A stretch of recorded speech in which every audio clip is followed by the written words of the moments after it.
Então vamos agora dar prosseguimento à parte um pouco mais difícil. Objeções ao fundacionalismo. Uma objeção ao fundacionalismo foi um dilema claramente apresentado por Laurence Bonjour, e nós podemos resumir esse dilema assim. Primeiro, as experiências não doxásticas, que não são de crença, são cognitivas, ou então elas são não cognitivas.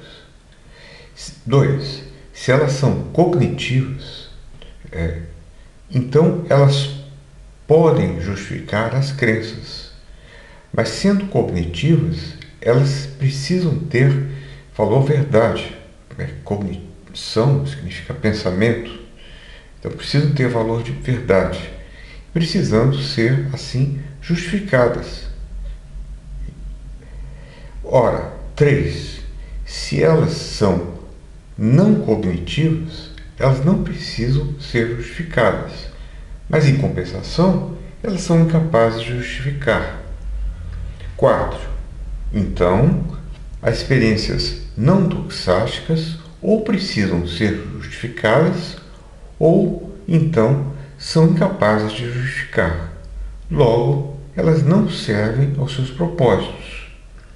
Porque se elas precisam ser justificadas, você cai no regresso infinito. Você vai precisar de outra justificação e você não vai ter crença básica. Agora, se elas são incapazes de justificar, então elas não propiciam a emergência da crença básica. Em geral, fundacionalistas objetam que 3 está errada. As experiências não cognitivas são capazes de justificar.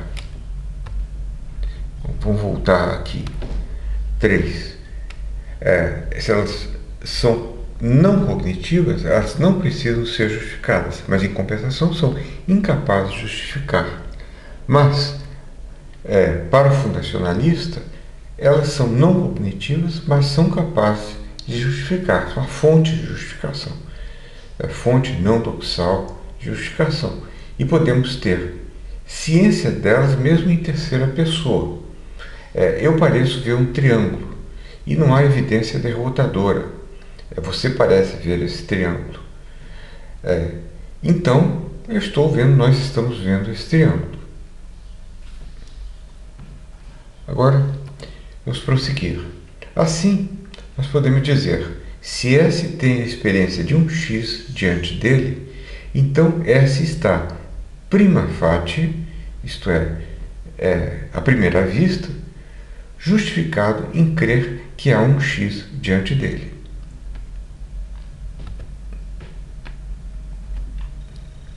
Mas e se eu estou diante de um xiliágono, uma figura de 1000 lados? Por que essa percepção não justifica? Ora, porque me faltam os poderes discriminatórios necessários.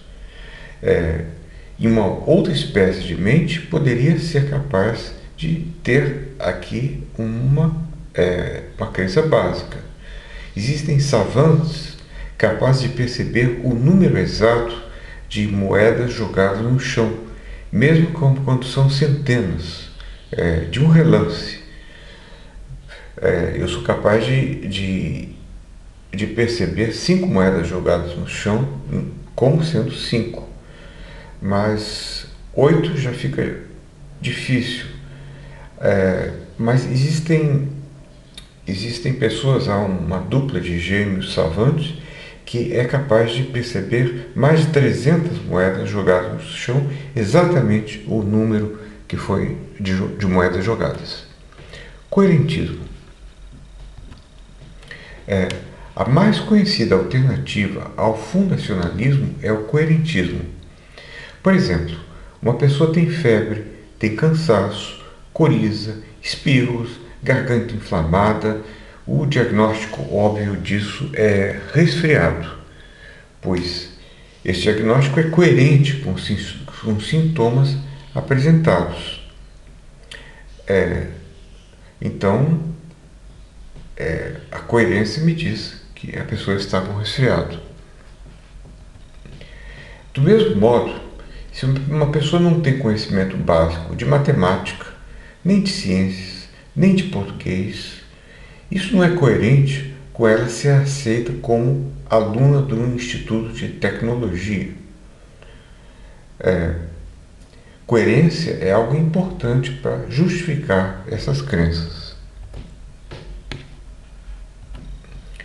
Podemos distinguir aqui entre coerência positiva e negativa. Coerência positiva é que é suportada pelo corpo total de crenças admitido. A coerência negativa é que conflita com o corpo total de crenças admitido. É importante notar que a maioria dos fundacionalistas admitem a coerência positiva e negativa como um elemento importante na justificação das crenças. A coerência positiva aumenta o grau de justificação. A coerência negativa diminui o grau de justificação. Até aqui não há problemas. Mas o que distingue o coerentista é a sua posição mais radical. Para o coerentista, a coerência é o único mecanismo de justificação. A justificação depende inteiramente da coerência das crenças entre si. Mas o que é coerência? Essa é a próxima questão. A primeira hipótese é consistência. Nós temos o que é consistência? Um conjunto consistente de crenças é consistente, o conjunto de crenças é consistente, por definição, quando é logicamente possível que todos os seus membros sejam verdadeiros. Por exemplo, 2 mais 2 é 4, a Terra é redonda e A é o mesmo que A. É consistente, os três podem ser verdadeiros. Agora, se eu tenho um conjunto com P como um elemento e o segundo elemento é não P, ele é um conjunto consistente, apenas um dos elementos pode ser verdadeiro. Mas a consistência é insuficiente, pois 2 mais 2 é 4, Napoleão morreu em Santa Helena, A é o mesmo que A, é consistente, mas não é coerente. Lemos lembra 3 fatores. O primeiro é a inconsistência lógica, que faz baixar o grau de coerência. Segundo, são as conexões explicativas. Ele tem febre por causa do resfriado. E o terceiro é o conflito com princípios. Eu desejo que amanhã faça sol. Agora, isso aí é um wishful thinking e não ajuda. Agora, me parece mais simplificador considerar isso apenas em termos inferenciais, como bonjour. Os elementos do conjunto precisam ser inferencialmente conectados, quer seja por inferência dedutiva ou indutiva. Pronto. Lemos formula uma primeira versão do coerentismo como se segue. A crença de S em P é justificada se e somente se o corpo total de crenças de S inclui a crença de que P é o caso. Então basta incluir a crença no corpo total de crenças que ela é justificada. Essa versão, no entanto, é claramente insuficiente porque ela exclui proposições falsas, uma vez que elas também devem pertencer ao corpo total de crenças. Nossos corpos totais de crenças incluem crenças falsas, certamente. Então ele escolhe a versão mais sofisticada de Furmenton. A crença de S em P é justificada se e somente se o valor da coerência do corpo total de crenças de S aumenta quando a crença em P é incluída.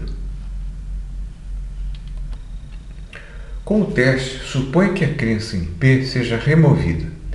Nesse caso, a coerência do corpo de crenças irá diminuir. Exemplo: P1, João foi visto roubando uma joia. P2, a joia foi encontrada na casa de João. P3, João roubou a joia. As três crenças são coerentes entre si. Se P2 for removida, a coerência entre as proposições irá diminuir.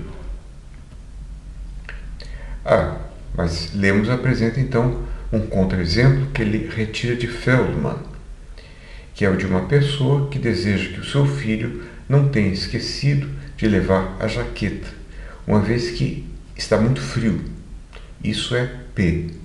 Isso implica em outras crenças, como que ele está usando a jaqueta. R. Os cabides do guarda-roupa estão sem jaqueta. Ora, a admissão de P aumenta o grau de coerência do sistema de crenças, o que significa que P deveria ser aceito se admitirmos a definição de Furrington. Mas esse é o sistema baseado no wishful thinking, no pensamento desejante. Objeções coerentistas ao fundacionalismo. Objeções ao fundacionalismo. Considere para justificarmos crenças nós precisamos sempre apelar a outras crenças. Portanto, parece que crenças são a única fonte de justificação. Fundacionalistas responderão que justificar uma crença não é a mesma coisa que a crença ser epistemicamente justificada, pois essa é uma propriedade que a crença básica pode ter, do mesmo modo que uma crença moral pode se justificar por ter a propriedade de ter boas consequências. A outra objeção é a de Bonjour. Se você tem uma crença B, então deve ter alguma razão para crer que B deve ser verdadeira. 2. Para tal, precisamos crer com justificação em certas coisas sobre B, chamadas de F. F são metacrenças justificadas. Mas se B só se justifica com base nessas metacrenças, então B não está sendo basicamente justificada. Os pressupostos de Bonjour, isso aí você pode ver na bibliografia, são os seguintes. B tem a propriedade iota. 2. Crenças que têm propriedade iota têm alta chance de serem verdadeiras. Portanto, B tem alta chance de ser verdadeira.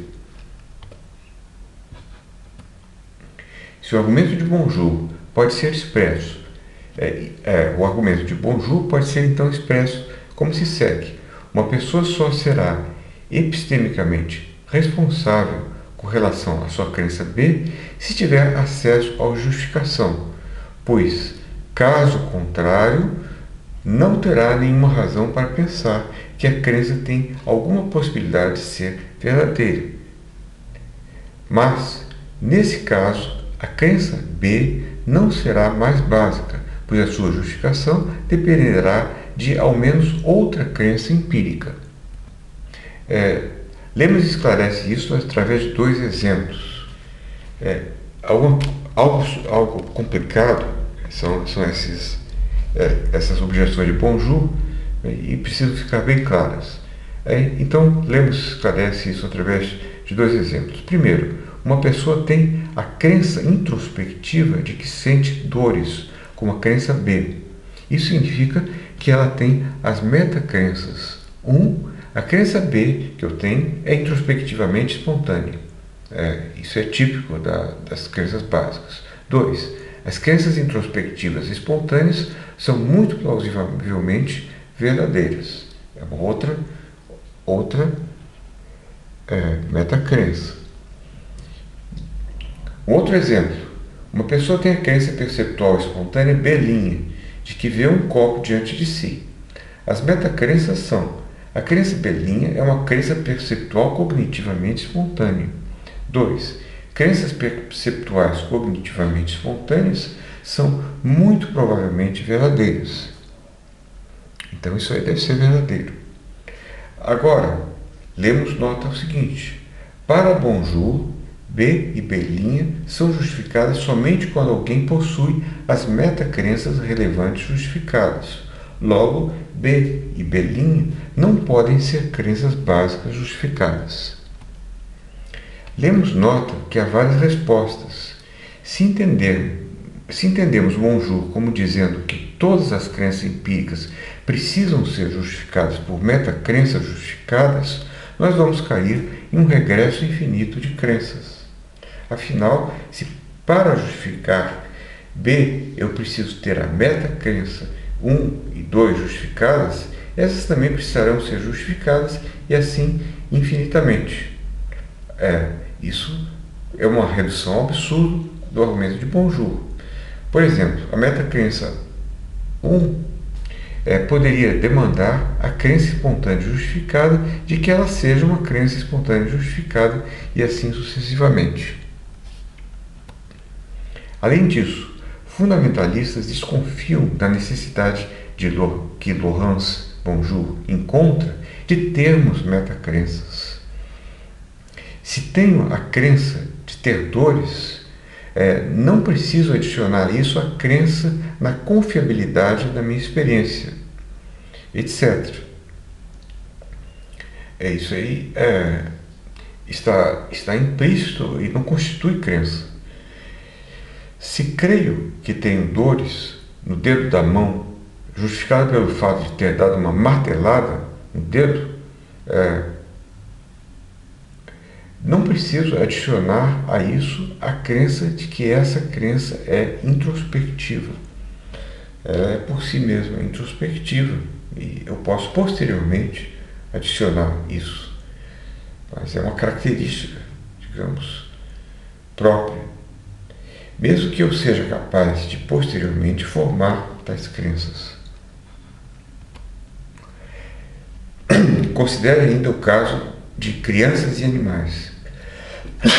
Essas têm crenças justificadas, mas que não são certamente capazes de formar metacrenças sobre elas.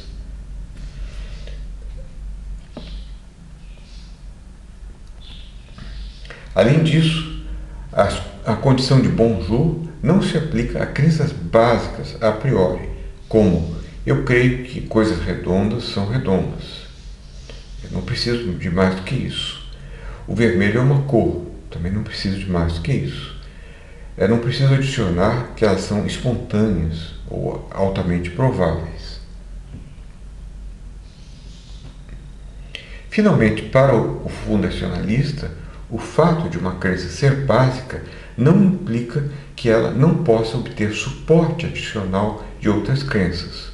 Ou seja, 1 e 2 podem fornecer suporte adicional a uma crença básica sem fazer com que ela deixe de ser. Objeções fundacionalistas ao coerentismo agora. Lemos apresenta um argumento de isolamento difícil de ser contraditado. Imagine que A e B são pessoas idênticas. A tem um corpo de crenças coerente, que inclui: primeiro, eu tenho uma terrível dor de cabeça. Segundo, eu preciso de uma aspirina.